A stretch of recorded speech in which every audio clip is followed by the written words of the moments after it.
in my opinion. Yeah, interesting point. Interesting point there. Now we're going to bring in Jim Bianco. Now we're going to do it. He is the Bianco Research President. Jim, welcome. Good to have you. You've been listening to the conversation. We've been talking a lot about rising and high rates, highest since 2007 on the 10-year, highest since 2000 for mortgage rates. What's going on here? And talk to us about the dissonance between what's happening in stocks and has happened this year in stock. There you got NVIDIA tripling so far this year, tripling, and what's been going on with rates. Yeah, so to start with rates, I think Guy had it right. This is a bear steepener. It just means that long rates are rising faster than short rates. Typically, when that happens, it's the market thinking the Fed's behind the curve.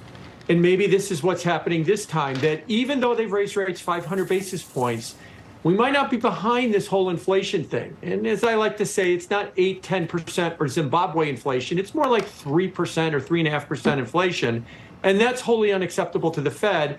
And if they're not going to fight inflation by raising rates more than one more time, then nobody wants to own their long bonds. And you throw into that the Japanese yields. Japan is the largest foreign owner of treasuries. Their yields are starting to rise for the first time in decades. And all of a sudden, Japanese investors are finding more attractive opportunities at home as opposed to holding U.S. treasuries.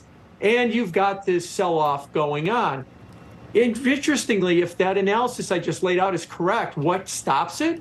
An aggressive Fed. If Jay Powell comes out on Friday and says, we're not done, maybe there's more than one more rate hike, you might then see the bond market start to rally. Now, as far as stocks, they might not like that. They might not like that at all if the Fed says that they're going to be more aggressive, but the bond market would. And there's the rub that these two markets are not going to find the same news, kind of either both bullish or both bearish. I want to bear down on your point about Japan, if I might. Japanese yields are what right now? They're obviously positive, but they're still very, very low. Do you think they are sufficiently high to cause Japanese investors, who, as you point out rightly, are big holders of U.S. treasuries? Are they sufficiently high, really, to stint the Japanese from putting money into U.S. bonds? Well, yeah, so the 10-year yield in Japan is around 60, 65 basis points right now, so a little more than 0.5%. But you got to keep in mind that Japanese investors also have to take a currency risk. If they own U.S. bonds, they ultimately need to convert them back into yen. And if they take that currency risk, they then risk losing money on a depreciating currency. They're finding that with all of the volatility and the uncertainty in the yen, they'd rather take 60, 65 basis points and not have to worry about the currency moving 3, 4, 5% against them, as opposed to taking 4.3% in the U.S. Now, this is not happening in big numbers, but it's happening around the edges. And if Japanese interest rates continue higher, you're going to see more and more of it. And markets are anticipatory, and I think that that's one of the things that's concerning them. Let's cut to the chase. What do you think Powell says on Friday? What do you think the Fed does when they meet later this month? I actually think he's going to say nothing on Friday. I actually thought that he would actually skip this meeting, but he's obviously not. I mean, Bernanke skipped meetings.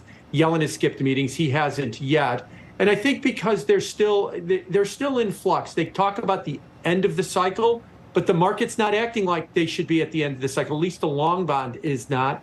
And so I don't know where his head is right now. We'll have to see, but I guess I would rephrase what I just said and say I wouldn't be surprised if he winds up saying a whole lot of nothing on Friday. All right, Jim, thank you very much. Always good to see you, Jim Bianco. Appreciate it. All right, let's trade this, Guy. What do you think?